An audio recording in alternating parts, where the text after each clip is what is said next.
And I remember Dan from Joshua saying, dude, you guys are indie platinum, that's crazy, 100,000 records. And then, 300,000 records later, I started to see it was just this thing, promoters, all these indie promoters were starting to book in bigger clubs because they had to book us in a bigger club. You know what I mean? It was just like, there was just no support system for anything to be that size.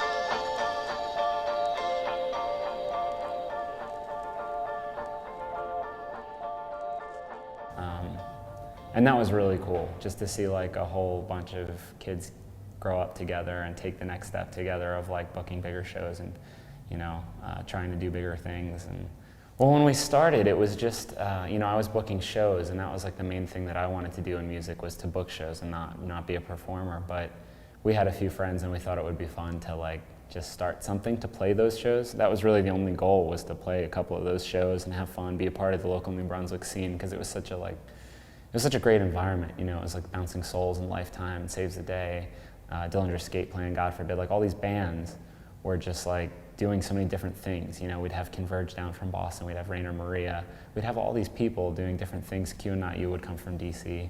So it was just kind of like this really great place to play music. So it's just kind of like, well, since it's such a great place to play music, we might as well play a few shows. Everything that happened was just sort of like, oh, now somebody wants us to record, like might as well record.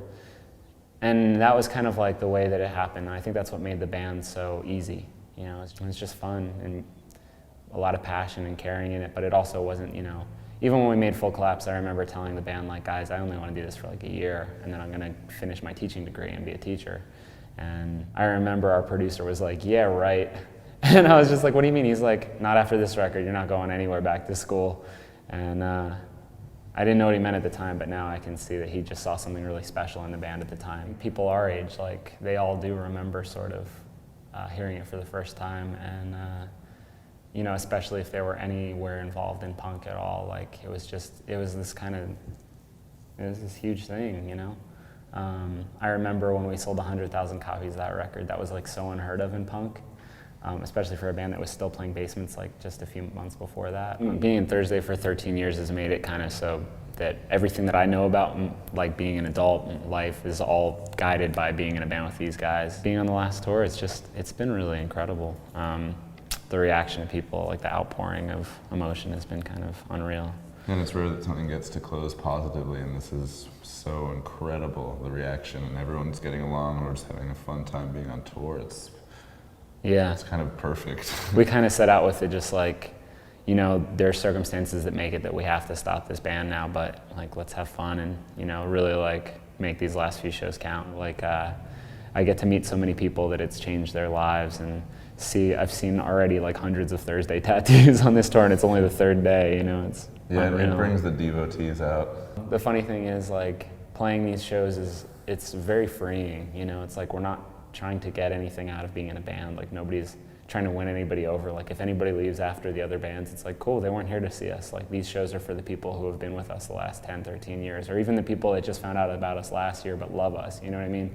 It's like, nobody's trying to change anything. We're just trying to like have a good goodbye with the people that love the band. Let's see, this is our third time through Pittsburgh this year. So we came through on Full Collapse. We came through when No Devolution came out with Taking Back Sunday. Now we're here like at the end of our career kind of. And it's just really amazing to me that my two favorite albums came out 10-year to the week of each other. So Full Collapse and No Devolution, those two records are by far my favorite Thursday records. So to have them kind of like one record still being celebrated a decade later and one record getting all this critical acclaim right towards the end. It's like, it's nice to go out with a bang, I guess, is all I'm saying. It's like, we didn't make like 3 crummy records in a row and then we just gave up on life and stopped being a band. You know what I mean? It's nice to go out, like Lucas said, it's nice to go out on a positive note.